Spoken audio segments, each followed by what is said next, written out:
Résumé, le dentifrice peut être utilisé comme véhicule de substance pour améliorer la santé bucco-dentaire des individus et des populations. Par conséquent, sa recommandation doit être fondée sur les meilleures preuves scientifiques disponibles et non sur l'opinion d'autorités ou de spécialistes. Le fluorure est la substance thérapeutique la plus importante utilisée dans les dentifrices, renforçant l'effet du brossage mécanique des dents sur le contrôle des caries dentaires. Utilisation de dentifrice au fluor pour réduire les caries chez les enfants et les adultes repose fortement sur des preuves et dépend de la concentration minimum de 1000 ppmf et de la fréquence d'utilisation du dentifrice au fluor 2 fois, jour ou plus. Le risque de fluorose dentaire dû à l'ingestion de dentifrice par les enfants a été surestimé, car il n'existe aucune preuve que 1. L'utilisation d'un dentifrice au fluor doit être reportée jusqu'à l'âge de 3 à 4 ans ou plus.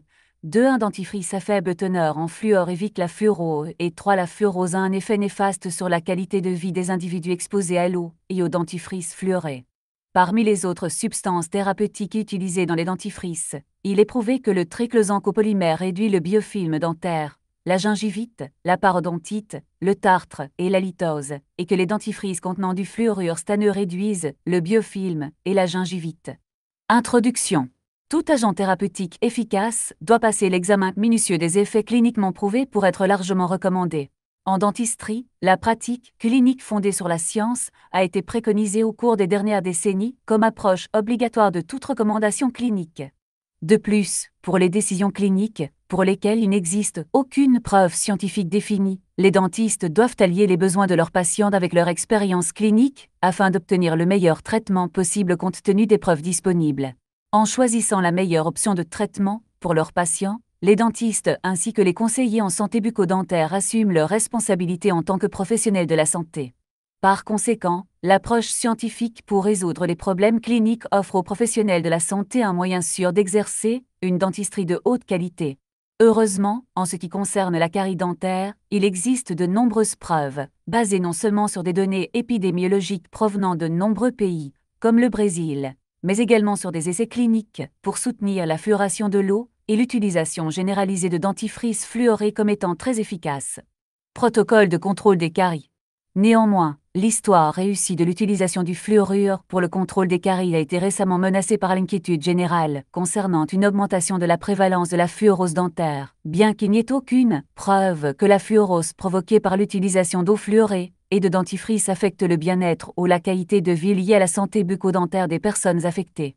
Dans le présent article, la principale recommandation scientifique concernant l'utilisation d'un dentifrice fluoré sera discutée de manière critique, en tenant compte de la responsabilité des professionnels de la santé d'utiliser les meilleures preuves disponibles pour maximiser les avantages de son utilisation, tout en minimisant les risques potentiels. De plus, les recommandations concernant les dentifrices à usage multiple seront brièvement abordées. Composition chimique des dentifrices fluorés. Les dentifrices sont largement utilisés depuis l'Antiquité comme agents de nettoyage. Mais ce n'est qu'au siècle dernier que des agents thérapeutiques efficaces, principalement le fluorure, ont été incorporés à leur formule, entraînant ainsi des améliorations significatives de la santé bucco-dentaire des populations du monde entier. Ainsi, plus que de simples produits cosmétiques, les dentifrices sont devenus essentiels au maintien de la santé bucco-dentaire. Parmi les composants des formulations de dentifrice, deux méritent d'être approfondis compte tenu de leur rôle important dans le mode d'action des dentifrices. Abrasif et agent thérapeutique. Les agents abrasifs sont importants pour qu'un dentifrice donné soit efficace en tant qu'agent d'élimination des taches dentaires et de la plaque dentaire. En fait, l'observance du brossage des dents est réduite lors de l'utilisation d'une formule sans abrasif, en raison de la faible capacité de nettoyage de la brosse à dents seule à éliminer la pellicule, ce qui entraîne une coloration accrue des dents et une repousse rapide du biofilm dentaire. Cependant, l'agent abrasif a un rôle important dans la performance globale du dentifrice basée sur l'interaction possible de certains abrasifs à base de calcium avec le fluor, rendant ce dernier insoluble et donc inefficace. En fait, les premiers dentifrices fluorés commercialisés n'étaient pas capables de contrôler la progression des caries car ils étaient formulés avec des abrasifs contenant du fluorure de calcium et de sodium. Étant donné que le fluorure de sodium est hautement soluble, le fluorure ionique, libéré réagit avec les ions calcium du système abrasif, formant des sels de fluorure de calcium à faible solubilité.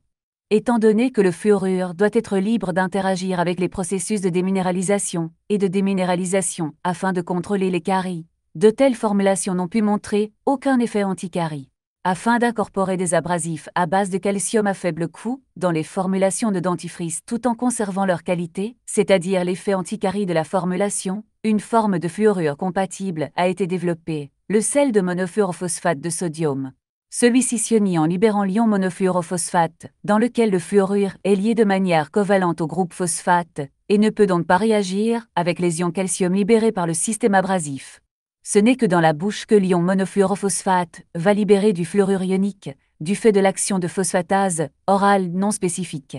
Néanmoins, la longévité de l'activité de ces formulations dentifrice doit être évaluée dans le temps, car une partie du fluorure est libérée de l'ion monofluorophosphate lors du stockage du dentifrice, réagissant avec le calcium et formant du fluorure insoluble. Heureusement, des évaluations de ces dentifrices, largement disponibles dans des pays comme l'Argentine, le Chili donné, non publié, et le Brésil, ont montré qu'ils maintiennent leur activité anti-carie pendant la durée de leur utilisation par la population. Dentifrice fluoré, contrôle des caries et risque de fluorose. Comment les dentifrices fluorés contrôlent les caries et les recommandations fondées sur des preuves. Il convient de noter que le brossage des dents en tant qu'effet isolé, c'est-à-dire sans l'effet thérapeutique du fluor, n'a qu'un effet limité sur le contrôle des caries. Bien que cela puisse sembler paradoxal, compte tenu de l'importance du biofilm dentaire pour le développement des caries et du rôle attendu de son élimination dans le contrôle des caries, seul un dentifrice au fluor est capable de reconstituer la cavité buccale en fluor, et donc de freiner la progression des caries, même en cas de brossage des dents. N'est pas parfait ce qui est le siège du développement des caries. Par conséquent, pour des soins bucco-dentaires complets, un brossage régulier des dents avec un dentifrice au fluor est essentiel pour contrôler les caries.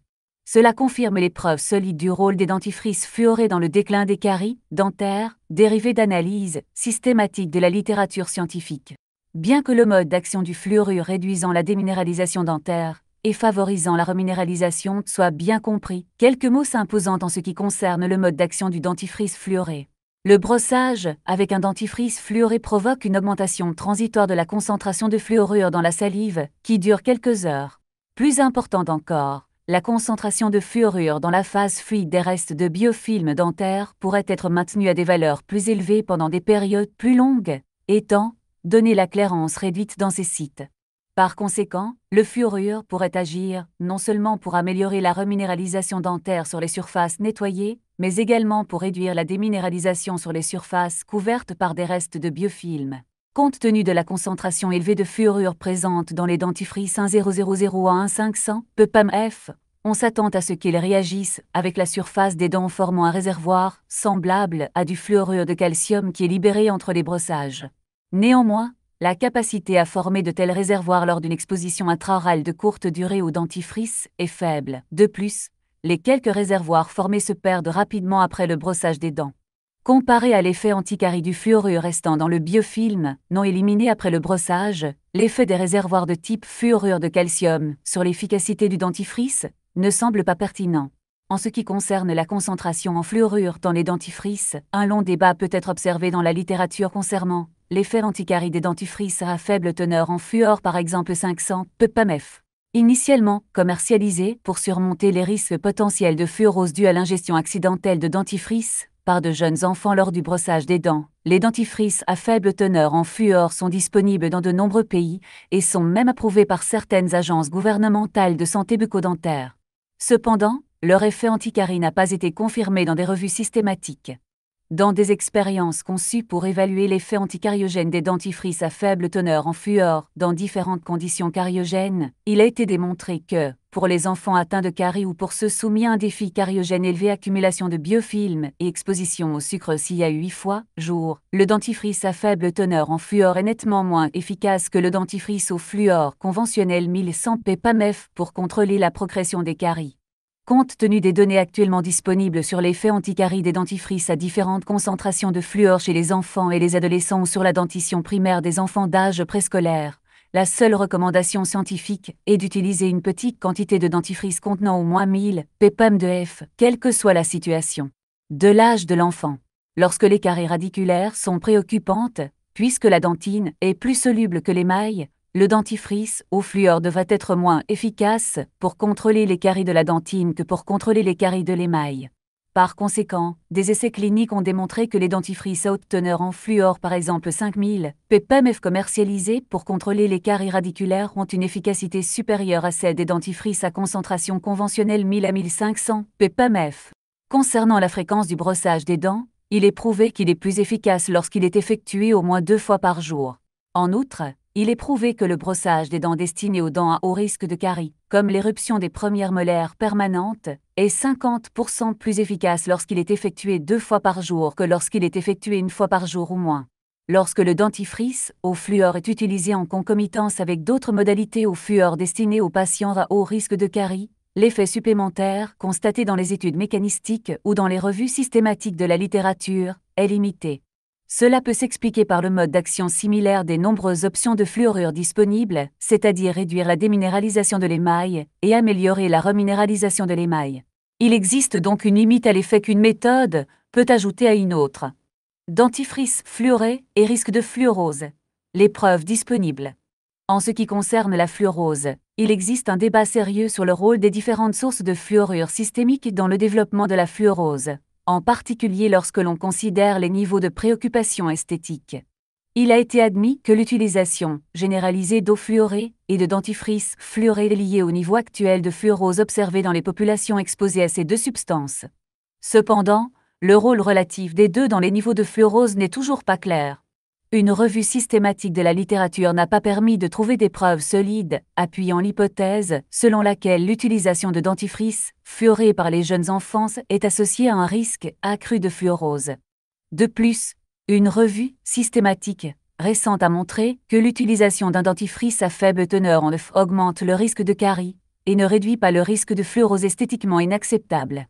Il convient également de noter que les données épidémiologiques sur la fluorose actuellement disponibles dans les pays utilisant régulièrement de l'eau et des dentifrices fluorés montrent clairement que la fluorose ne constitue pas une préoccupation du point de vue de la santé publique.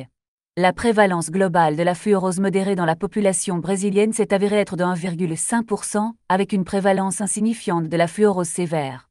Parmi les 25,2% d'enfants de 12 ans présentant un niveau quelconque de fluorose, la majorité 19,3% présente des niveaux douteux et très légers. Ces données indiquent que la discussion sur le risque de fluorose lié au dentifrice ne reflète pas nécessairement sa distribution épidémiologique au niveau de la population. Plus important encore, il existe de nombreuses preuves de l'effet du niveau de fluorose dentaire sur la qualité de vie liée à la santé bucco-dentaire des personnes touchées. Elle a montré que la fluorose très légère et légère, les niveaux associés à l'utilisation régulière de méthodes conventionnelles de prévention des caries, telles que l'eau fluorée et le dentifrice, ne sont pas préoccupantes. En fait, la plupart des données sur l'utilisation de dentifrice fluoré et les risques de fluorose sont basées sur la dose de fluorure ingérée par les enfants, et non sur l'issue de la fluorose. Le rôle du régime alimentaire eau fluorée et de l'utilisation d'un dentifrice fluoré dans la dose quotidienne de fluorure ingérée par les jeunes enfants a servi de base aux recommandations sur l'utilisation du fluorure par les jeunes enfants. Cependant, il n'existe aucune étude longitudinale démontrant que les enfants exposés à une dose plus élevée lorsqu'ils sont très jeunes développent des niveaux de fluorose plus graves. De nombreux facteurs de confusion peuvent interférer avec ces résultats. Par exemple, certaines formulations de dentifrice contiennent une concentration de fluorure soluble et biodisponible absorbable inférieure à la concentration totale dans la formulation. Étant donné que le fluorure insoluble n'est pas absorbé, le risque de fluorose lié au dentifrice contenant de sa SO3 pourrait être surestimé de 50%. De plus, si le dentifrice fluoré est ingéré jusqu'à 15 minutes après les repas, l'absorption est considérablement réduite. Par conséquent, sur la base des meilleures preuves disponibles pour recommander l'utilisation d'un dentifrice au fluor, en tenant compte de l'équilibre entre ses avantages et ses risques, un dentifrice au fluor conventionnel 1000 à 1500 ppmF devrait être utilisé par tous les individus, quel que soit leur âge, les jeunes enfants utilisant un petit quantité 0,1 à 0,3 g. Pour les adultes, chez qui les caries radiculaires sont préoccupantes, un dentifrice riche en fluor peut être une option. Dentifrice multusage. Bien que le fluorure soit la pierre angulaire des agents anticariens contenus dans les dentifrices, il n'y a pas que du fluorure. Un certain nombre d'agents anticariens coadjuvants ont été testés et mis à disposition dans des formulations de dentifrice avec des preuves de leur efficacité. L'un des plus testés est le triclosan. Il a été démontré que les formulations contenant du triclosan copolymère réduisent considérablement l'inflammation gingivale et la progression de la gingivite vers la parodontite, le tartre et la litose. Il a également été démontré que les dentifrices au fluorure stanneux ont un effet significatif sur la réduction du biofilm et la gingivite. Concernant l'hypersensibilité dentinaire, les preuves en faveur des dentifrices contenant du potassium ne sont pas suffisamment solides. Des formulations plus récentes, telles que les dentifrices à base d'arginine, ont montré des résultats prometteurs lors d'essais cliniques, confirmés par des revues systématiques de la littérature. Le contrôle de la formation de tartre par les dentifrices repose sur des preuves, notamment pour les formulations contenant des pyrophosphates, des composés de zinc et des copolymères. Conclusion 1. L'importance de l'utilisation d'un dentifrice fluoré pour le contrôle des caries repose sur des dizaines d'études cliniques qui ont montré qu'il existe des preuves solides que le brossage avec un dentifrice contenant du fluor est plus efficace qu'un brossage avec un dentifrice sans fluor. 2. Bien que les enfants ingèrent par inadvertance une partie du dentifrice utilisé pour se brosser les dents, la fluorose qui en résultait, selon de récentes enquêtes sur la santé bucco-dentaire menées au Brésil, très légère ou légère, et n'interfère pas avec la qualité de vie des individus. 3. La discussion sur le risque de fluorose est basée sur des doses surestimées d'ingestion de fluorure, et non sur l'effet systémique du fluorure ingéré et absorbé. 4. Les dentifrices à faible teneur en fluor, en plus de ne pas pouvoir prévenir la fluorose, n'ont pas le même effet anticarie que ceux contenant 1000 à 1100 ppm de F, que ce soit pour les dents permanentes ou de lait, quelle que soit la formulation. 5. Un dentifrice général à base de MEFP SACO3 contenant 1450 ppm de F total est aussi sûr qu'un dentifrice pour enfants à base de NaFCO2 contenant 1100 ppm de F car l'effet systémique dépend de la fraction de fluorure soluble biodisponible présente dans les deux, ce qui est similaire, et non sur le fluorure total déclaré sur le tube de dentifrice. 6. Les dentifrices à faible teneur en F augmentent considérablement le risque de carie des dents primaires, et n'évite pas la fluorose esthétiquement inacceptable des dents antérieures permanentes. Par conséquent, formuler une recommandation de santé publique en faveur des dentifrices sans fluor ou à faible teneur en fluor, quelle que soit la formulation, est socialement irresponsable. 7. Il existe des preuves que le dentifrice au triclosan gantré est efficace pour réduire le biofilm, la gingivite, la parodontite, la périimplantite, le tartre et la litose, et qu'il peut être recommandé comme adjuvant au contrôle mécanique du biofilm par le brossage des dents. 8. Il existe des preuves que le dentifrice aux fluorures stanneuses est efficace pour réduire le biofilm dentaire et la gingivite. 9. Certaines données indiquent que le dentifrice à base d'arginine est efficace pour réduire l'hypersensibilité dentinaire. Bonjour à tous. Totalité des sources, des références bibliographiques dans les fichiers PDF qui se trouvent dans la description sous la vidéo. Si vous cherchez mon adresse électronique, vous pouvez y accéder. Elle est dans la section à propos de la présente chaîne YouTube, mais uniquement accessible depuis un ordinateur, pas des smartphones. Si vous souhaitez encourager la diffusion de la connaissance avec un grand C, des connaissances qui peuvent sauver des vies accessoirement, est-ce que vous pouvez mettre un pouce vers le haut s'il vous plaît? C'est très important. Merci.